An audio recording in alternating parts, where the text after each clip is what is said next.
నమస్కారం. మీ విజయ్ కుమార్ గంట. ఈరోజు కాశీ బుగ్గలో వెంకటేశ్వర స్వామి ఆలయంలో పవిత్ర కార్తీక మాసం ఏకాదశి శనివారం, అందులో స్వామివారికి ప్రీతిపాత్రమైందని హైందవులు ఎక్కువగా నమ్మేవాళ్ళు, అట్లాగే వైష్ణవాచారంలో ఉన్నవాళ్ళు ఎక్కువగా నమ్ముతారు. ఈ కాశీబుగ్గలో ఆలయం ప్రైవేటు వ్యక్తులతో నిర్వహించబడుతుందో లేదా ఎఫ్ఎం టెంపుల్ అంటే వంశపారంపర్య ధర్మకర్తల ద్వారా నిర్వహించబడుతుందో అనే దాని మీద నాకు కరెక్ట్ అవగాహన లేదు.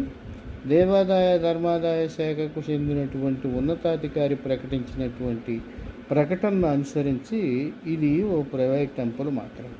అయితే ఇక్కడే ఒక చిన్న విషయం, ఆలయాలకి విశిష్ట దినోత్సవాల రోజున భక్తులు ఎక్కువగా వస్తారు. ఎందుకంటే భక్తి భావన అనేది లేదా ఆ రోజున ఇలా చేయటం వల్ల ఇలా జరుగుతుందనేటువంటి ఒక నమ్మకం.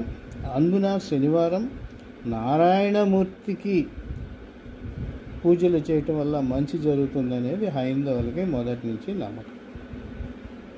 అందువల్ల అది ప్రైవేట్ టెంపుల్ అయినా ఇంకో టెంపుల్ అయినా అక్కడ ముఖ్యంగా దేవాదాయ ధర్మాదాయ శాఖ దాన్ని ప్రైవేట్ టెంపుల్గా గుర్తించిన అక్కడ విశిష్టమైనటువంటి పర్వదినాల సందర్భంగా ప్రత్యేకమైనటువంటి భద్రతా ఏర్పాట్లకు సంబంధించి పర్యవేక్షణ చేయాల్సిన కీలక బాధ్యత ఉంది. అలాగే ప్రసిద్ధి చెందినటువంటి ముఖ్యంగా ఉత్తరాంధ్ర ప్రాంతంలో చిన్న తిరుపతిగా ప్రసిద్ధి చెందినటువంటి ఈ ఆలయంలో జరిగేటువంటి ఉత్సవాలకు తగిన భద్రత కల్పించాల్సినటువంటి అవసరం ఆ ప్రాంతంలో ఉన్న పోలీస్ అధికారులకు, రెవెన్యూ అధికారులకు ఉన్నది. సరే, ఈ ఘటనలో 9 మంది చనిపోయారు.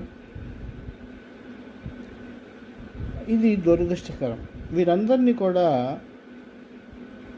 ఈ కుటుంబాలకు ప్రభుత్వం అండగా నిలవాలి. ఈ ఘటనని సీఎం ఖండించారు, డిప్యూటీ సీఎం ఖండించారు, మాజీ సీఎం జగన్ ఖండించారు, నారా లోకేష్ గారు ఖండించారు, సిపిఎం పార్టీ కూడా స్పష్టంగా ఖండించారు.